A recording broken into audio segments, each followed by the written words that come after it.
بسم اللہ الرحمن الرحیم ایاک نعبد و ایاک نستعین. جناب چیف منسٹر صاحب, گورنر پختونخوا شاہ فرمان, امبیسڈر نان رانگ پرویز خٹک, منسٹرز, خواتین و حضرات, آج پختونخوا کے لیے تو خاص طور پہ, لیکن پاکستان کے لیے ایک بڑا خوشائند دن ہے. اور میں اس کی وجہ آپ کو یہ بتاتا ہوں کہ اس کے دو پہلو ہیں. ایک تو یہ special economic zone industrial park بن رہی ہے, اور فیوچر پاکستان کا انڈسٹریلائزیشن میں ہے. یعنی اگر ایک قوم کی دولت میں اضافہ ہونا ہے, ویلتھ کریشن ہونی ہے, تو وہ انڈسٹریلائزیشن کے بغیر نہیں ہو سکتی. اور دوسری اس کی خوشی کی بات یہ ہے کہ ہماری یہ جو رشیا کا اکنامک زون ہے, اس کی کولیبریشن یہ سی پیک کے اندر آتا ہے, یعنی جو چائنا پاکستان اکنامک کوریڈور کا حصہ ہے. یہ بھی بڑی خوشائند چیز پاکستان کے لیے اس لیے ہے کہ آج اگر دنیا میں جو سب سے تیزی سے ملک ترقی کر رہا ہے وہ چائنا ہے, اور اس کی جو ترقی ہے اس سے ہم سب سے زیادہ سیکھ سکتے ہیں. جو مغرب کے ملکوں کی انڈسٹریلائزیشن ہے وہ پرانی ہے, اور وہ اس سے ہم ریلیٹ نہیں کر سکتے. یعنی اس کی جو انڈسٹریلائزیشن ہے اس سے پاکستان اتنا نہیں سیکھ سکتا. لیکن چائنا کی سب سے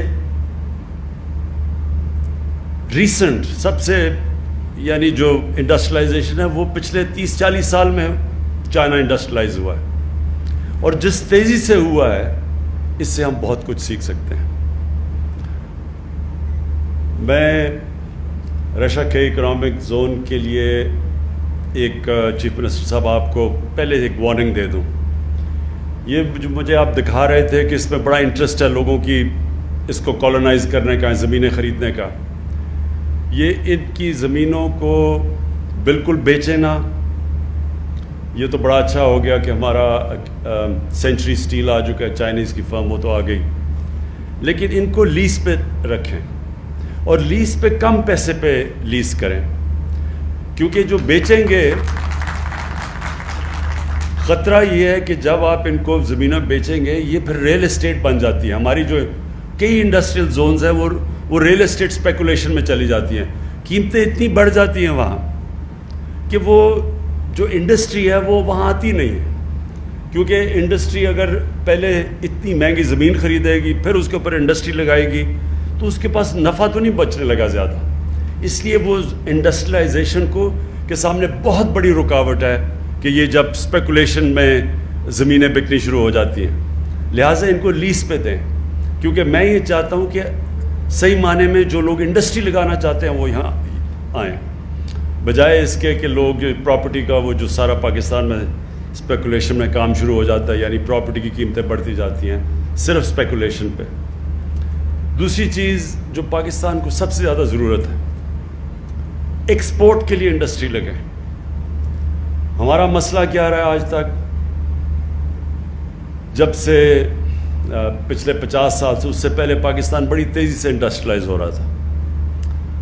ہمارا مسئلہ یہ رہا کہ ہم نے ایکسپورٹس کے اوپر توجہ نہیں دی.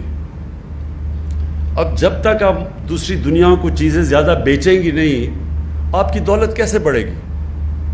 تو اگر آپ کی ایکسپورٹس نہیں بڑھتی تو ملک کی دولت تو نہیں بڑھنے لگی.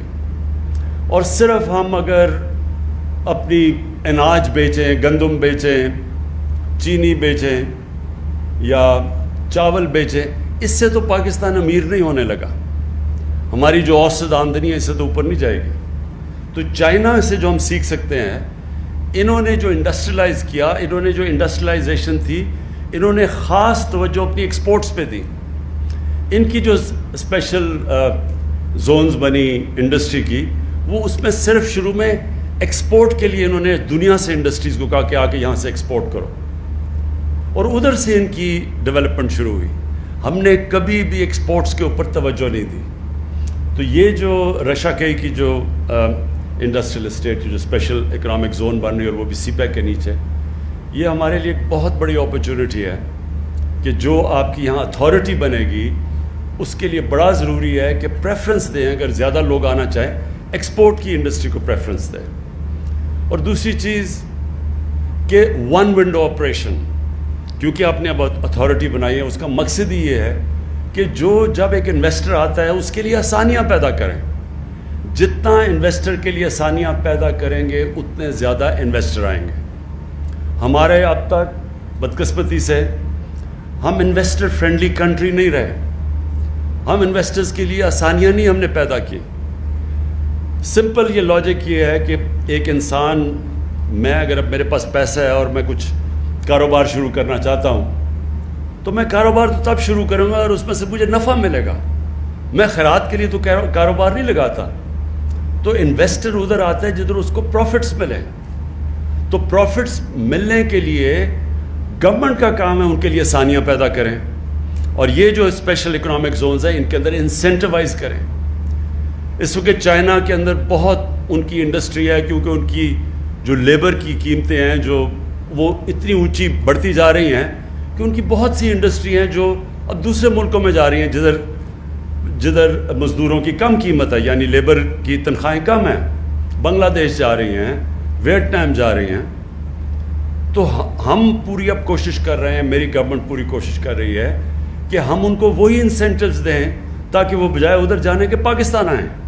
کیونکہ ہمارے اس وقت پاکستان ایک اٹریکٹیو جگہ بن سکتی ہے. صرف ہمارا مسئلہ یہ ہے کہ وہ جب انویسٹر آتا ہے تو ہم اس کے لیے اس طرح کی آسانیاں نہیں پیدا کرتے، اس کی رکاوٹیں نہیں دور کرتے.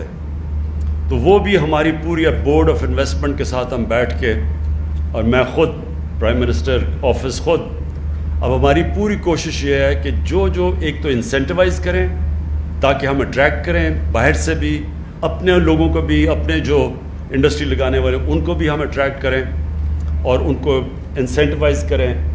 کوئی ضرورت نہیں کہ پاکستانی جا کے اب دبئی میں بھی فیکٹریاں لگا دیتے ہیں، بنگلہ دیش بھی جا کے ملیشیا چلے جاتے ہیں.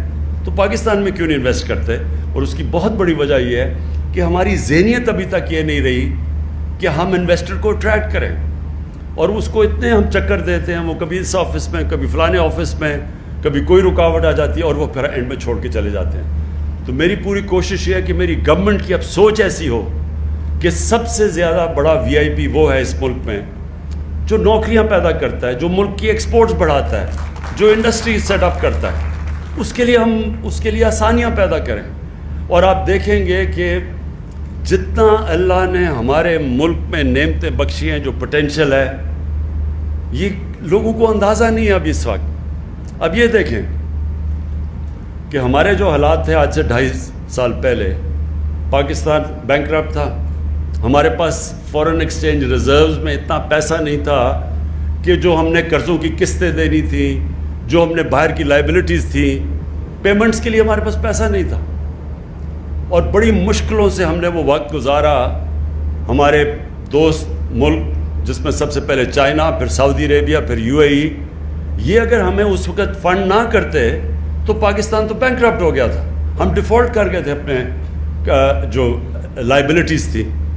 اور ڈیفالٹ کا مطلب یہ، تاکہ لوگوں کو سمجھ آ جائے، ڈیفالٹ کا مطلب یہ ہوتا ہے کہ آپ کا جو کرنسی ہے وہ گر جاتی ہے، کیونکہ اب باہر سے انفلوز بند ہو جاتی ہیں، ڈالرز آنے کم ہو جاتے ہیں.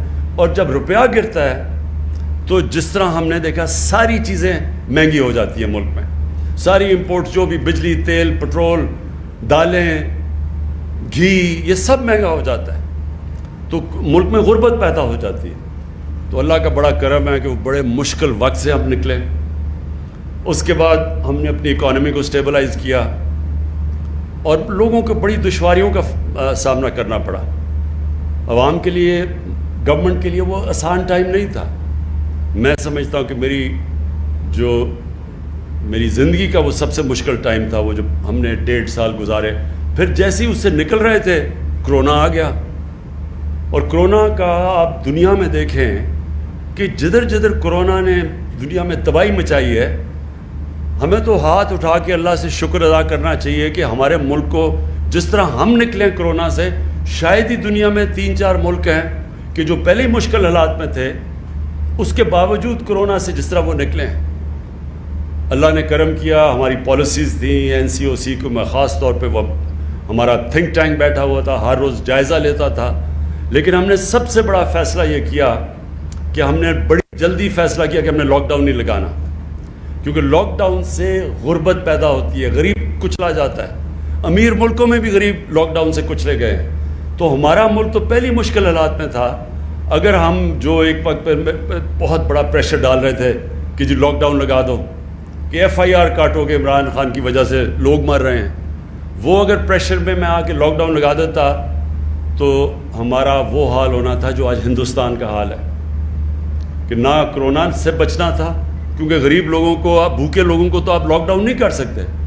آپ آدمی کو کہیں گے جی ہم آپ کو اس لیے بند کیا ہوا ہے کیونکہ بیماری نہ لگ جائے، لیکن وہ بھوک سے مر رہا ہے، وہ کتنی دیر اندر کمرے میں اپنے 4-5 بچوں سے اور فیملی سے بند رہے گا؟ وہ ہو ہی نہیں سکتا. ہندوستان میں انہوں نے کوشش کی، وہ نہیں ہوئی، تو کیسز بھی بڑھتے گئے، غربت بھی بڑھتی گئی. تو ہم نے جب فیصلہ کیا، اپنے لوگوں کو غربت سے بھی بچایا، اکانومی ہم نے بڑی جلدی کھول دی، کنسٹرکشن بڑی جلدی کھول دی، ہم نے اپنے ایگریکلچر کو بالکل روکا نہیں، اور ساتھ ساتھ ہم نے وہ جو سلیکٹیو جس کو کہتے ہیں اسمارٹ لاک ڈاؤن، اس سے اپنے لوگوں کو بھی بچا لیا. اور آج اللہ کا کرم ہے کہ ہمارے سارے مخالف خود حیران پھر رہے ہیں کہ یہ ہوا کیا ہے کہ ایک دم تقریباً 4% گروتھ ریٹ پاکستان کی جو ابھی نظر آئی ہے، وہ سب کو، کیونکہ انہوں نے پہلے تو اتنی تنقید کی تھی کہ ملک تباہ ہو گیا، تو وہ سارے حیران بیٹھے ہیں. وہ کہتے ہیں جی جھوٹ بول رہے ہیں، یہ 4% گروتھ ریٹ ہی نہیں ہے. تو میں ان کو یہ کہتا ہوں کہ میں وہ کیپٹن تھا جو نیوٹرل امپائر لے کے آیا تھا. ہم دھاندلی سے جیتنے والے نہیں ہیں، ہم نیوٹرل امپائر سے جیتنے والے ہیں انشاءاللہ. یہ ایک بڑی خوشائن چیز ہے. ملک اب اس راستے پہ نکل گیا کہ آپ دیکھیں گے کہ ہماری انڈسٹری بھی بڑی تیزی، لارج سکیل مینوفیکچرنگ تیزی سے گرو کر رہی ہے. یہ سب سے بڑی انڈیکیٹر ہوتا ہے کہ ملک اب آگے، ملک کی دولت بڑھ رہی ہے.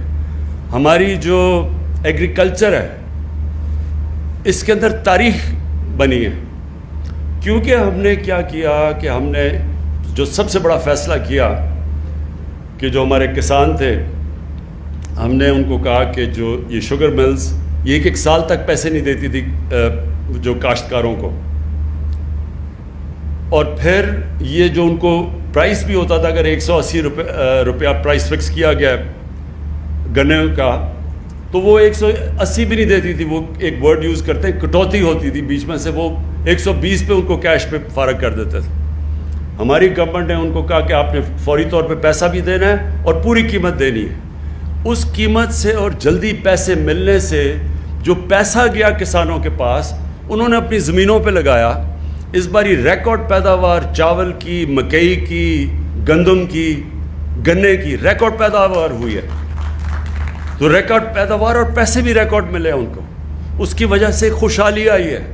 سارے دیہاتوں کے اندر ٹریکٹرز کی ریکارڈ سیل ہوئی ہے، موٹر سائیکلوں کی سیل ہوئی ہے، گاڑیوں کی سیلز ہوئی ہیں، فرٹیلائزر یعنی کھادوں کی سیل ریکارڈ ہوئی ہے. اس سے ہوا کیا ہے کہ سارے ملک کی اکانومی اٹھنی شروع ہو گئی اور ساتھ انڈسٹری بھی چل پڑی ہے. تو آگے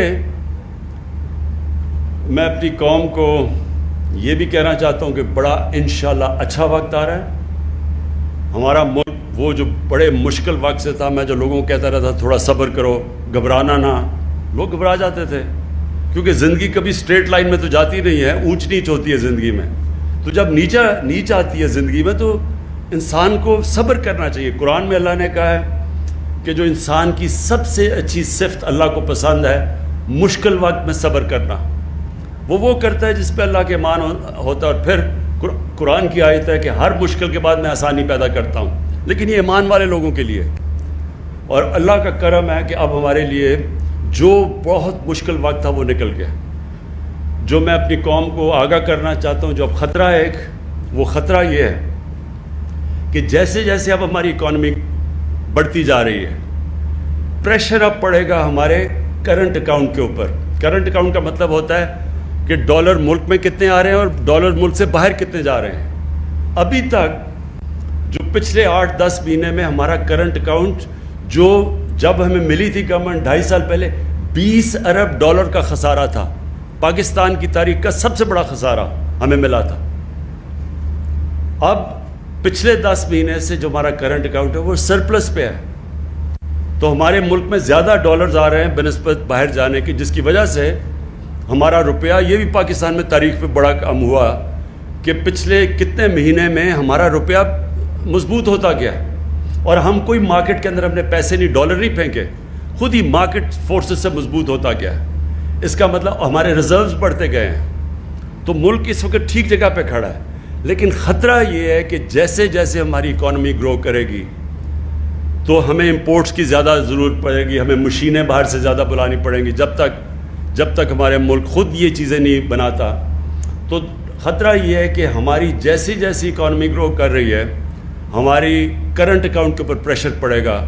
ہمارے ملک سے زیادہ ڈالرز باہر جانا شروع ہو جائیں گے بنسبت اندر آنے کے. اس سے ہم نے اب بچنا ہے.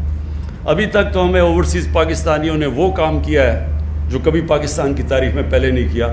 ریکارڈ ریمیٹنسز بھیجی ہیں انہوں نے ہمیں, وہ پیسہ بھیجا ہے جس کی وجہ سے بہت بڑی وجہ کہ ہمارا روپیہ مضبوط ہے. تو انشاءاللہ ہم جو اب پلاننگ کر رہے ہیں کہ جس کو کہتے ہیں سسٹینیبل گروتھ, کہ ہم جب اب اپنے ملک کو آگے بڑھائیں گے تو ساتھ ساتھ ہم نے اس کے اوپر نظر رکھنی ہے کہ ہمیں پھر کبھی IMF کے پاس نہ جانا پڑے. IMF کے پاس ہمیں اس لیے جانا پڑتا ہے کہ جب ہمارا کرنٹ اکاؤنٹ ڈیفیسٹ میں چلا جاتا ہے, خسارے میں چلا جاتا ہے, ڈالرز کی کمی ہو جاتی ہے, روپے کے اوپر پریشر پڑ جاتا ہے, لہٰذا ہمیں پھر IMF کے پاس جا کے ان سے پیسے مانگنے پڑتے ہیں. تو ہم اب جس طرح جا رہے ہیں, ہماری کوشش یہ ہے کہ یہ اور اس طرح کی جو رشیا کا اکنامک زون ہے, اس سے ایکسپورٹس ہماری بڑھیں گی. تو ہم نے وہ پیریڈ جب تک ہماری ایکسپورٹس بڑھتی نہیں ہیں اس سطح پہ ہم نے پوری کوشش کرنی ہے کہ ہم نے ہر طرح اور زیادہ تر ہم ریمیٹنسز اوورسیز پاکستانی سے, اور ہم ان کو انسینٹیوائز کریں گے کہ بینکوں کے تھرو وہ اپنا پیسہ بھیجیں. اس سے یہ ہوگا کہ جب تک ہماری ایکسپورٹس جس طرح یہ رشیا کا اور بھی ہم نے اکنامک زون جو سی پیک کے بیچ میں بنائے ہوئے ہیں, اب جو اگلا فیز سی پیک کا ہے وہ یہ انڈسٹریل زونز کا ہے. پہلے تو کنیکٹیوٹی تھی اور پاور سیکٹر میں انویسٹمنٹ تھی, اب انویسٹمنٹ آ گئی ہے یہ اس کے اندر جو انڈسٹریل زونز ہیں, اور انڈسٹریل زون سے انشاءاللہ ایکسپورٹ شروع ہوگی. اور ایکسپورٹ سے پھر ہم بچ جائیں گے کہ جو ہر تھوڑی دیر کے بعد جب ہم اوپر جانے لگتے ہیں ہمارا کرنٹ اکاؤنٹ خسارے میں چلا جاتا ہے, پھر بریک لگ جاتی ہے, پھر ہمیں پیسے مانگنے پڑتے ہیں. تو انشاءاللہ ان انڈسٹریل زون سے ہم اتنی زیادہ ایکسپورٹ کریں گے کہ ہمیں پھر اس ٹریپ میں نہ پھنسنا پڑے. آخر میں پھر سے محمود خان آپ کو اور آپ کی ٹیم کو سب کو میں خراج تحسین پیش کرتا ہوں, کیونکہ آپ نے بڑی تیز کام کیا اس پہ یہاں پہنچنے کے لیے. اور مجھے پورا اس چیز کا علم ہے کہ ہمارے ملک میں ابھی عادت نہیں ہے کہ ہم انڈسٹری کو سپورٹ کریں اور کیسے ہم اس کو انسینٹیوائز کریں. تو ابھی بھی ہم رکاوٹیں ڈال دیتے ہیں. تو جو بھی آپ کو رکاوٹیں آئیں گی اس میں آپ نے پلیز مجھے آگاہ کرنا ہے, اور میں آپ کو یقین دلاتا ہوں کہ ہم اب پوری فیڈرل گورنمنٹ کا مقصد ہی یہ ہے کہ ہم اپنے ملک پہ انڈسٹری پروموٹ کریں. اور یہ جو بھی آپ کو مسئلے آئیں گے ہمارے سے اس میں رشا کئی میں جدھر بھی آپ پھنسیں گے آپ ہمیں بتائیں گے, اور انشاءاللہ آپ کی ساری ہم رکاوٹیں دور کریں گے. بہت بہت شکریہ.